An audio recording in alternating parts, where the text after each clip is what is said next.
할렐루야. 아멘. 예배 자리에 나오신 사랑의 교회 성도 여러분, 주님의 이름으로 환영하고 축복합니다. 아멘. 오늘 선포되는 말씀을 통해 이 말세를 살아가는 참 그리스도인의 모습이 우리 안에, 바로 우리의 삶 가운데 잘 나타나기를 소망합니다. 그리스도인이란 주님의 재림을 기다리며 그분의 발자취를 따라 살아가는 사람들입니다. 자기 스스로 그리스도인이라고 생각하면서도 자신의 삶 속에서 주님을 기다리는 자세나 소망이 없다면 마치 안고 없는 찐빵처럼 그 사람은 무늬만 그리스도인인 셈일 것입니다. 진정한 그리스도인이라면 날마다 주님의 재림을 기다리며 살아가는 사람들인 줄 믿습니다. 그러므로 저와 여러분 모두 주님께서 온 세상을 심판하시고 다스리시기 위하여 이 땅에 다시 오시리라는 그 약속을 굳게 믿고 또 우리의 삶 가운데 바쁜 일상 가운데서도 잊지 않고 그날을 준비하며 살아가기를 간절히 소망합니다. 아멘. 그렇다면 우리 주님, 우리 예수님은 언제쯤 다시 오실까요? 이 질문에 대한 대답은 성경에 아무도 할 수 없다고 분명히 기록하고 있습니다. 성경은 천사도 심지어 아들이신 예수 그리스도도 그때를 알지 못하고 오직 하나님 아버지만 아신다고 말씀하고 있습니다. 아멘. 우리는 현재 주님께서 부활하시고 또한 주님의 그 보좌 우편에 앉으신 후에 한 2000년, 약 한 2000년 이후의 시대 속에서 현재 살아가고 있습니다. 이 땅에 다시 오시겠다고 약속하셨던 예수님의 약속은 2000년이 지난 이 시간 동안 아직까지는 성취되지 않았습니다. 그렇다 보니 이 현대를 살아가고 있는 많은 그리스도인이 주님께서 지금이라도 당장 오실 수 있을 것이다 라는 그런 기대감보다는 어쩌면 예수님께서는 내가 살아가는 이 시대에도 오시지 않을 수 있겠다라는 그런 안일한 마음이 은연중에 깔려있는 것도 사실일 것입니다. 그러나 오늘 본문의 배경이 되는 시대는 예수님께서 승천하신 지 불과 약 한 30년밖에 지나지 않은 상황입니다. 따라서 초대교회 성도들은 오늘 밤이라도 우리 주님께서 다시 오실 수 있다는 그러한 긴장감과 기대감 속에서 살았던 것입니다. 예수님의 재림에 대한 소망과 기대가 초대교회 성도들로 하여금 그 극심한 고난 속에서도 인내하게 하며 믿음을 끝까지 지킬 수 있게 하였던 원동력이 되었습니다. 이와 같이 예수님의 재림의 날을 기다리며 이 세상을 살아가는 삶의 태도와 자세는 오늘날을 살아가고 있는 저와 여러분 역시 변함없이 동일하게 적용되어져야 할 부분인 줄 믿습니다. 네. 그렇다면 우리 예수님의 재림을 소망하며 살아가는 그리스도인의 모습이란 어떠한 것인지 오늘 이 본문 속에서 사도 베드로의 말씀을 통해 자세히 살펴보는 것을 넘어서 우리의 삶 가운데 나타내며 살아가기를 소망합니다. 첫 번째로 베드로 사도는 예수 그리스도의 재림을 기다리며 마지막 때를 살아가는 그리스도인들을 향해 기도하기 위해 정신을 차리고 근신하라고 권면하고 있습니다. 이 시간 함께 베드로전서 4장 7절 말씀을 읽어보도록 하겠습니다. 베드로전서 4장 7절입니다. 만물의 마지막이 가까웠으니 그러므로 너희는 정신을 차리고 근신하여 기도하라. 아멘. 이 말씀을 우리 성경으로 읽으면 베드로의 권면이 어디에 포커스에 맞춰져 있는 것처럼 보이느냐? 기도하라 는 것에 포커스가 맞춰져 있는 것처럼 보입니다. 그러나 사실 이 본문을 이 헬라어로 기록되어 있는 이 원문 성경의 그 의미에 맞게 다시 해석해 보면 이렇습니다. 만물의 마지막이 가까이 왔으니 그러므로 너희는 정신을 차려라. 그리고 기도를 위해 맑은 정신을 유지해라가 됩니다. 즉 이 4장 7절 말씀에 있는 베드로 사도의 권면은 기도하라가 아니라 기도하기 위해서 맑은 정신을 유지하라가 포인트인 것입니다. 그렇다면 말씀에서 기도하기 위해 정신을 차리라, 이 근신하라는 말은 각각 무슨 뜻을 의미할까요? 먼저 정신을 차리라는 말은 바른 생각을 할 수 있는 통제되어져 있는, 통제가 가능한 마음 상태를 의미합니다. 즉 주변 상황이나 환경이 어떠하든지 거기에 요동하지 않는 절제된 나의 마음 상태인 것입니다. 아멘. 예를 들면 우리 세상에 있는 주변 지인들이 나로 하여금 죄로 나아가도록, 죄를 범하도록 유혹해도 하나님 앞에서 무엇이 바른 것이고 무엇이 그른 것인지를 판단할 수 있는 마음인 것이죠. 아멘. 이로 인해 죄의 유혹에 흔들리지 않고 나의 삶을 통제 가능한 상태로 살아가는 것입니다. 정신을 차리라는 말은 신앙을 지킬 수 있는 분별력과 자제심을 갖고 있으라는 말씀입니다. 근신하라는 말을 가장 조금 이해하기 쉽게 한번 해석해 본다면 술에 취해 있지 말아라는 뜻입니다. 우리가 술에 취한 사람을 한번 생각해 보시기 바랍니다. 술에 취한 사람입니다. 아주 술을 거나하게 드셔서 몸을 가누지 못하는데 이분이 그 회식 자리를 마치고 집에 돌아가시려고 하는데 대리를 부르지도 않고 자신이 운전하고 가겠다고 하는 것입니다. 직장 동료인데. 그렇다면 우리는 어떻게 해야 됩니까? 못하게 해야죠. 그리고 그분이 심지어 나의 카풀 대상이라 나는 그분의 차를 타고 가야 한다면 그 사람이 절대 운전대를 맡기지 않을 것입니다. 아멘. 왜 그렇습니까? 판단이 흐려져 있기 때문입니다. 아멘. 마찬가지로 술에 취한 사람이 어찌 올바르게 행동하고 하나님께 바른 정신으로 기도할 수 있겠습니까?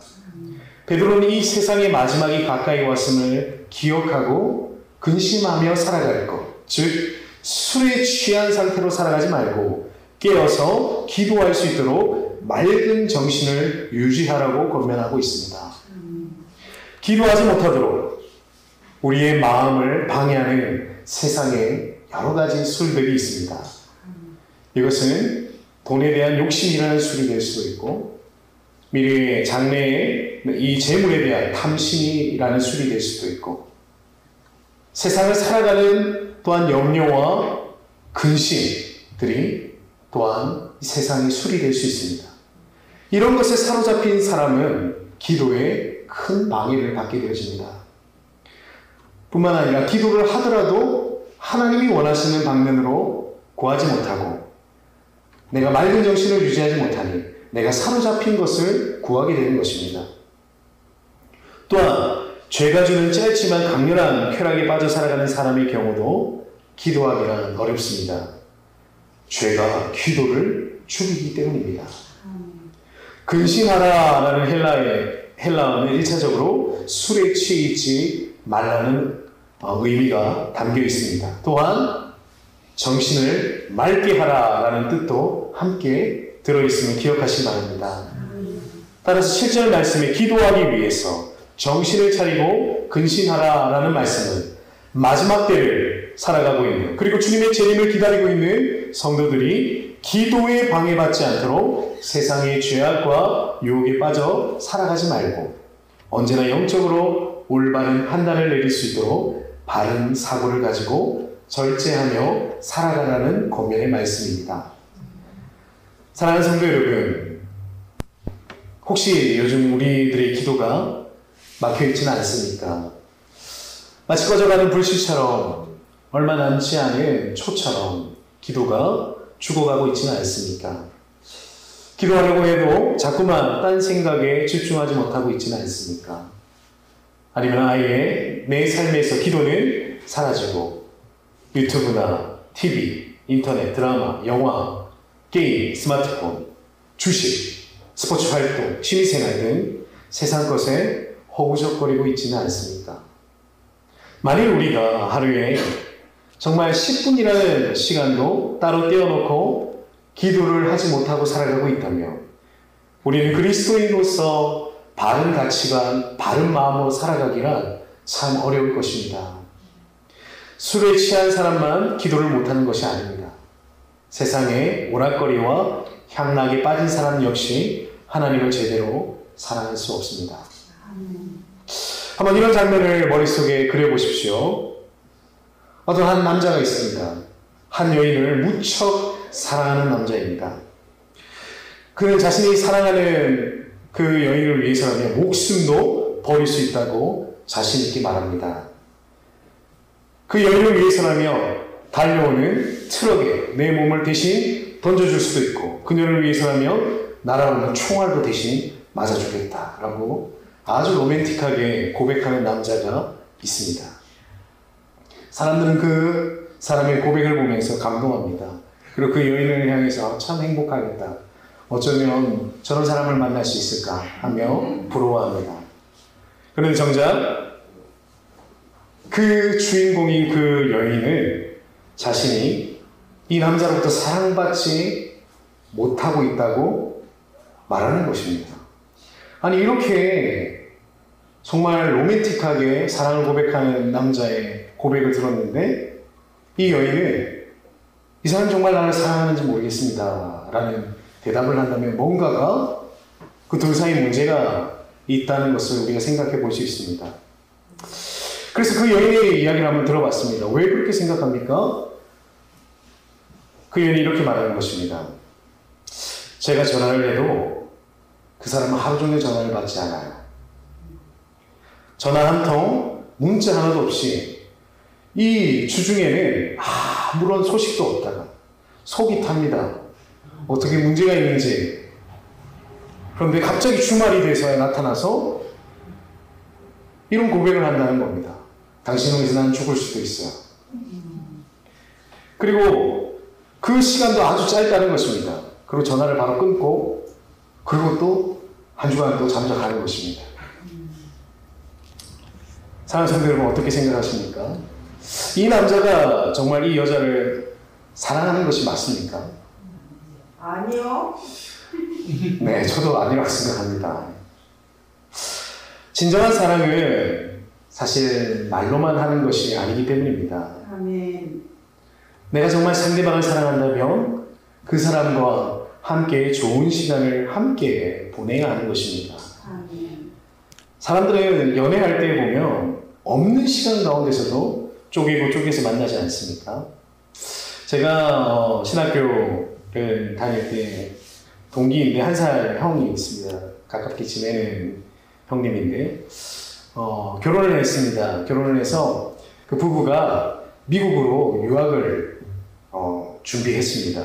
근데 참 애석하게도 이 토플이라는 시험 때문에 형님의 아내는 먼저 미국에 들어가게 되고, 그리고 그 몇 개월 뒤에 형님이 들어가야 되는 상황이 일어났습니다. 신혼부부인데 참 원하지 않는 이별을 해야 했습니다. 아시겠지만 미국과 한국은 시차가 거의 정반대입니다. 그래서 보고 싶은 배우자를 보기 위해서는 밤늦은 시간이나 때로는 남들이 다 자는, 나도 자야 하는 이 새벽 시간에 일어나서 영상통화를 해야 볼 수 있습니다. 그런데 그런 피곤함을 무릅쓰고라도 아내가 무척 보고 싶으니까 막 이렇게 다크서클이 내려오면서까지도 그 몇 개의 시간을 형님이 보내기를 듣는 것만으로, 그 얼굴을 보는 것만으로도 큰 기쁨이 있기 때문에 그 모든 것을 감내하는 것인 줄 믿습니다.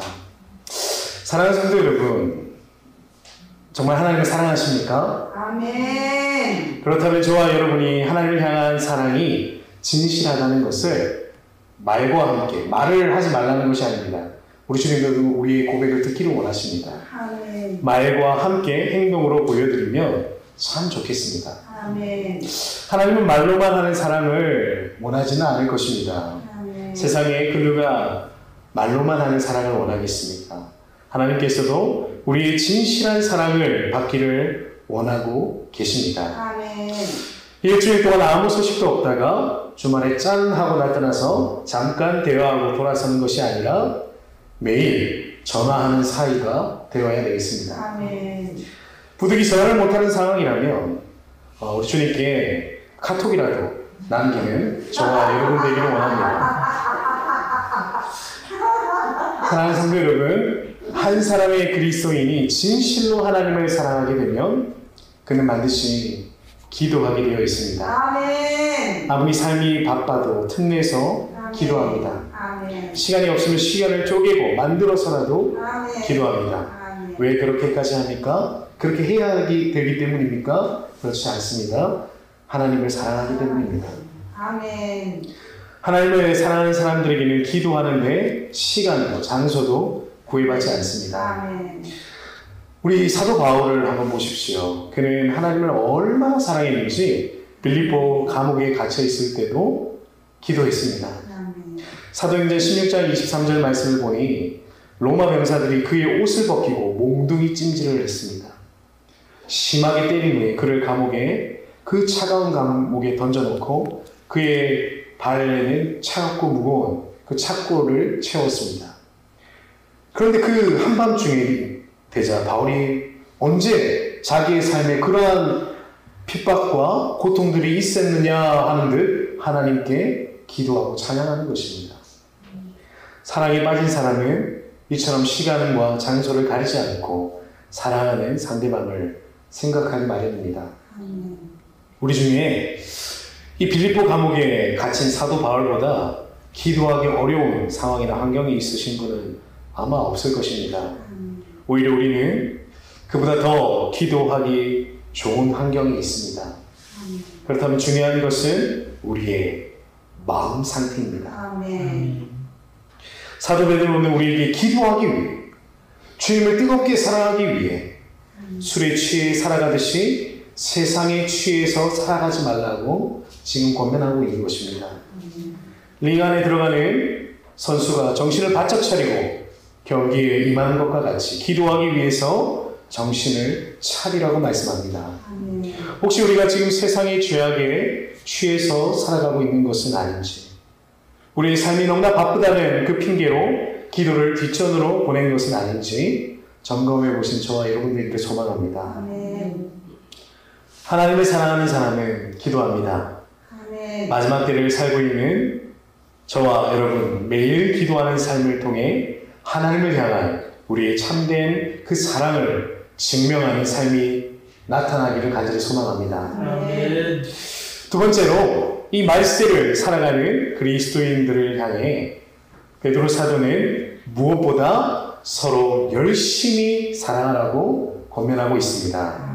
8절 말씀을 함께 읽겠습니다. 8절입니다.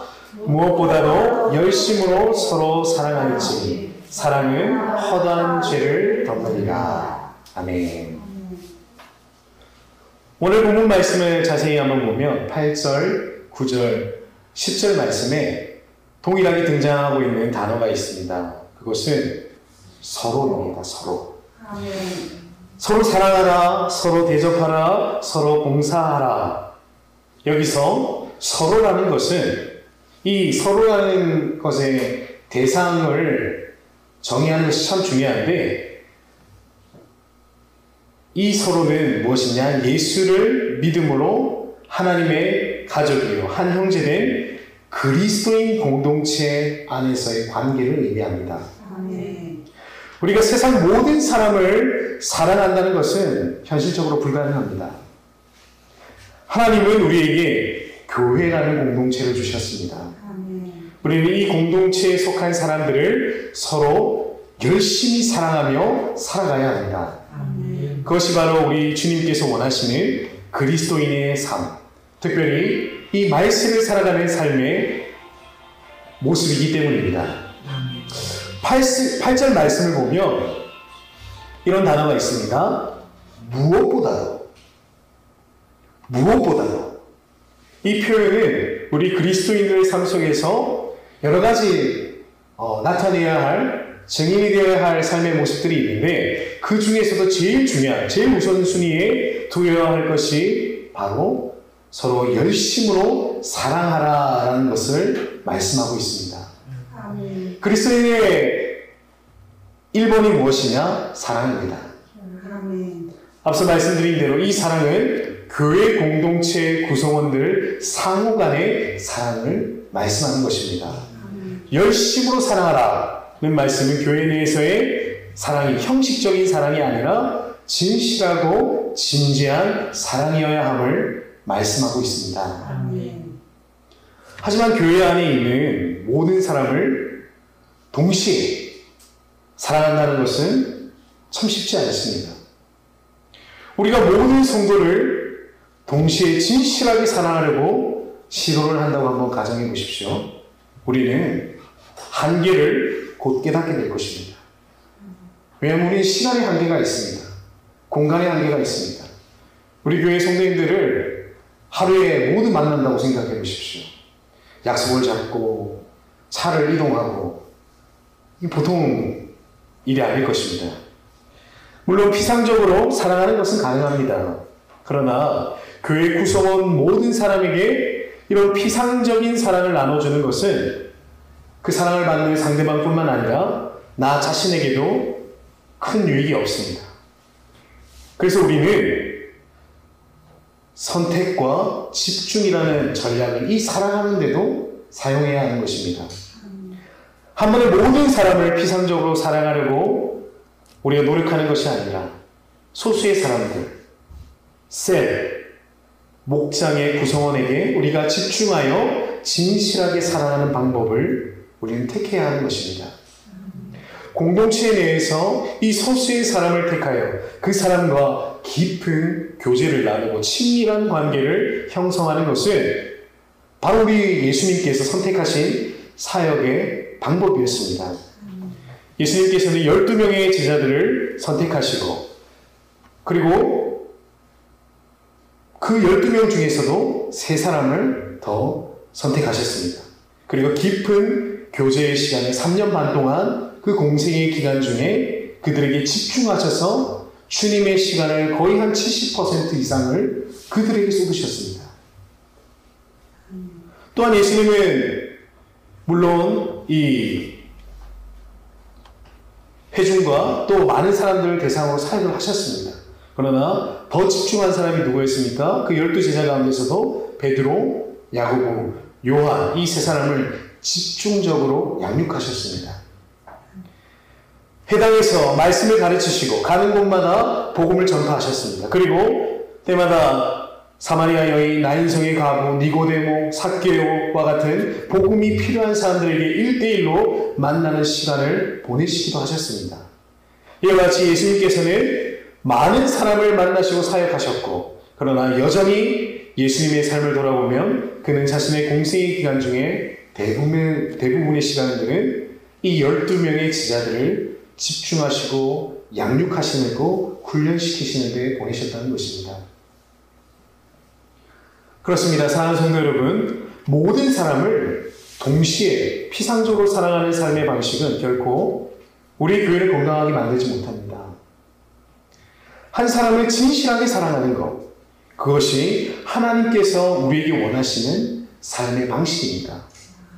한 사람을 사랑하여 그가 예수님을 만나고 그가 더 자라서 섬기며 그렇게 되어질 수 있도록 곁에서 도와주고 그가 홀로 하나님과 교제하며 복음으로 살아갈 수 있도록 섬기는 것입니다. 그리고 그 사람이 영적 홀로서기가 가능한 이 청년의 상태로 자라고 나면 또 다른 사람들을 가르칠 수 있고 양육할 수 있는 영적인 부모로서 성장하도록 돕는 것입니다. 영적인 선순환이 일어나는 것이죠. 그 이제 우리는 또 다른 한 사람을 찾아가 그 사람에게 집중하여 그가 하나님 앞에서 건강하고 바르고 아름답게 성장할 수 있도록 돕고 또다시 집중해서 깊이 사랑하는 것입니다. 이것이 바로 우리 그리스도인들이 주님이 오실 때까지 살아가야 하는 삶의 모습이자 사역의 방식인 것입니다. 사랑하는 성도 여러분, 오늘 저와 여러분과 함께한 이 교회 안에서 신앙생활하고 있는 성도들 가운데 진실하게 사랑하고자 품고 있는 그 한 사람이 혹시 계십니까? 만일 진실하게 사랑하고 섬기는 그 한 사람이 없이 피상적으로 그래 우리 교회 성도님들을 사랑해야지 이렇게 사랑하겠다고 생각하며 우리가 그러한 신앙생활을 하고 있다면 교회 내에서도 외로움을 느끼고 있는 그 한 사람이 우리 눈에 보이지 않을 것입니다. 피상적인 관계는 그 누구에게도 만족과 행복을 주지 못합니다. 그러므로 한 사람을 가슴에 품으시는 저와 여러분 되기를 원합니다. 그리고 그 사람을 진실하게 사랑하는 것입니다. 한 사람을 진실하게 사랑하는 사람은 세상을 진실하게 사랑하는 사람과 같습니다. 결코 작은 일이 아닙니다. 한 영혼이 천하보다 귀하다고 바라보시는 하나님의 시선을 바라볼 때 그 한 사람을 사랑하는 것은 온 세상을 사랑하는 것과 같은 것입니다. 이와 같이 한 사람을 진실하게 사랑하고 그와 함께 진리 안에서 오랜 시간을 함께 나누고 교제하다 보면 반드시 우리 눈에 보여지는 것이 있습니다. 무엇입니까? 그 사람의 단점이 보입니다. 그 사람의 가시가 나를 찌르기 시작합니다. 그 사람에 대해서 이전에 있을 때는 조금 거리를 두고 있을 때는 보이지 않았던 그 단점들이 새롭게 보여지는 경우도 있고 기존에 알고 있었던 그 사람의 단점이 생각보다는 크고 문제가 있어 보이는 것처럼 보이기도 합니다. 사람은 누구나 불완전합니다.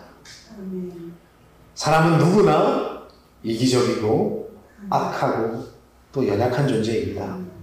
그래서 상대방을 진실하게 사랑하려고 하다 보면 반드시 내가 상대방으로부터 어떤 형태로든지 상처받는 그 지점이 반드시 찾아오게 됩니다. 인간은 그렇습니다. 누구나 상처받는 것을 싫어합니다. 그래서 상대방의 단점이 가시가 되어 나를 찌르기 전에 그 사람과의 관계를 정리하고 포기하고 싶어하는 것이 우리 안에 있는 그 자연스러운 마음입니다. 그러나 그리스도인의 인간관계는 달라야 합니다. 상대방의 허물과 죄가 우리를 아프게 찌르는 가시가 될 때에도 우리는 허다한 죄를 덮어주는 그 사랑으로 반응해야 합니다. 우리 8절 말씀을 한번 다시 읽어보도록 하겠습니다. 읽겠습니다. 무엇보다도 열심으로 서로 사랑할지니 사랑은 허다한 죄를 덮느니라. 아멘. 사랑은 상대방의 그 허다한 죄를 덮어줍니다. 근데 우리가 오해해서는 안 되겠습니다. 여기서 죄를 덮어준다는 것은 상대방의 그 죄를 눈 감고 못 본 척 덮어준다는 뜻이 아닙니다. 예를 들어서 친구가 가게에서 도둑질을 하는 것을 내가 분명히 보았습니다. 근데 그것을 보고도 모르쇠로 눈 감아준다는 의미가 아니라는 것입니다. 그리스도인의 사랑은 진리 안에서의 사랑입니다. 따라서 좋은 게 좋은 거다 라는 식으로 얼버무리며 상대방의 죄를 용납하라는 뜻이 아닙니다. 이 말씀을 가장 좀 이해하기 쉽게 바꿔본다면 죄는 미워하되 사랑은 미워하지 말라는 것입니다. 말로 바꿔보면은 그렇다는 것입니다. 죄는 분명히 죄입니다. 타협할 수 없습니다. 어떻게 죄를 죄가 아니라고 바꾸고 말할 수 있겠습니까? 죄를 보고도 방관하는 것은 상대방을 사랑하는 방식이 아닙니다. 잠언 27장 5절 말씀을 보면 면책은 숨은 사랑보다 나으니라 라고 말씀합니다. 죄에 대해서는 타협 없이 죄라고 말해주는 것 역시 사랑인 것입니다. 그러나 상대방의 그 치명적인 실수와 큰 잘못에도 불구하고 그를 끝까지 용서해주고 용납해주는 자세와 태도가 바로 우리에게 필요한 것이고 그것이 허다한 죄를 덮어주는 사랑인 줄 믿습니다. 잠언 10장 12절 말씀에 미움은 다툼을 일으켜도 사랑은 모든 허물을 가리느니라. 아멘. 사랑은 허물을 그 사람의 치명적인 단점도 넓은 마음으로 품어주는 것입니다. 이와 같은 사랑을 할 때 성도는 그의 삶이 더욱 예수 그리스도를 닮아가고 하나님은 그의 삶을 보시고 기뻐하시며 영광 받으심을 믿습니다. 아멘. 사랑하는 성도 여러분, 세상 사람들은 우연을 믿습니다. 그러나 우리 그리스도인들은 우연이 아닌 주님의 완벽한 섭리를 믿습니다. 아멘. 이 세상에 많고 많은 교회 가운데 하나님께서 저와 여러분을 사랑의 교회로 인도하셨습니다. 아멘. 저는 이 또한 주님의 뜻, 주님의 섭리라고 믿습니다. 아멘. 하나님께서 이 교회 공동체를 우리를 보내신 이유는 이곳에 바로 내가 사랑해야 할 형제, 자매가 있기 때문임을 믿습니다. 교회 전체를, 모든 성도를 사랑해야 한다는 그러한 피상적인 사랑의 형태로 사랑하려고 하지 마십시오. 저 여러분이 정말 진실로 사랑해야 하는 그 한 사람을 정말 선택하고 그 사람을 위해 기도하며 그 사람에게 진실된 모습으로 나아가길 바랍니다. 그리고 그 사람이 정말 말씀으로 예수 그리스도의 온전한 제자가 되도록 이 사람을 진리 안에서 사랑하고 응원하고 건면하고 붙들어주며 기도하는 저와 여러분 되기를 원합니다. 비록 그 가운데서 그의 허물이 보이고 그 단점이 정말로 치명적으로 보인다 할지라도 주님의 사랑으로 그의 허다한 죄를 덮어주는 저와 여러분 되기를 원합니다. 그를 용서하시고 용납해 주시는 저와 여러분 되기를 간절히 소망합니다. 그러한 삶을 통해 주님께서 다른 사람이 아닌 바로 나와 같은 이기적이고 못나고 이 죄인을 끝까지 사랑해 주시고 나를 용서해 주시고 용납해 주신 그 사랑이 얼마나 큰지를 우리는 또 깨닫게 되고 결국 하나님께 감사하게 될 것입니다. 사랑하는 성도 여러분, 우리는 마지막 때를 지금 살아가고 있습니다. 예수님은 이 마지막 때의 특징을 사랑이 식어져가는 세대일 것이다 라고 분명히 말씀하셨습니다. 정말 곳곳에 사람들이 아파하고 있습니다. 사랑이 없어서 사랑의 그 결핍감으로 고독해하고 힘든 시간들을 보내고 있습니다. 근데 그 사람이 우리 교회 안에도 있다면 이것은 다른 그 사람의 문제가 아닌 바로 나의 문제일 것입니다. 우리가 기도하기 위해 세상의 향락과 유혹을 벗어나 하나님의 뜻에 따라 살아갈 수 있도록 바른 판단을 내릴 수 있는 그러한 정신을, 그 맑은 정신을 우리가 가지고 세상의 술에 취하지 말아야 하는 것이 우리의 삶의 태도가 되어야 되겠습니다. 그리고 한 사람을 진실히 사랑하기를 원합니다. 주님께서 나를 교회학교 교사로 부르셨다면 물론 내가 맡은 많은 인원들이 있지만 그 가운데서도 정말 그 한 사람, 사랑이 필요한 그 한 사람을 택하여서 그를 진실되이 사랑하도록 노력하는 저와 여러분 되기를 원합니다. 셀 리더께서는 그 셀원 한 사람을 택하시고 그를 진실되이 사랑하도록 노력하는 것입니다. 그리고 아직 어떤 사역에 임하지 않은 분이라 할지라도 우리 하나님께서 사랑하라고 말씀하시는 그 한 사람, 감동 주시는 그 한 사람을 마음속에 품고 그를 진리 안에서 사랑하시기를 바랍니다. 이를 통해서 사랑의 교회 안에 형태만 있는 이런 피상적인 사랑은 그치고 진실한 사랑이 가득해서 우리 주님께서 보실 때 아름다운 교회, 우리 주님께서 흡족하시는 교회, 우리 교회를 바라볼 때마다 미소가 끊이지 않는 그런 교회가 될 것을 믿습니다. 기도하겠습니다.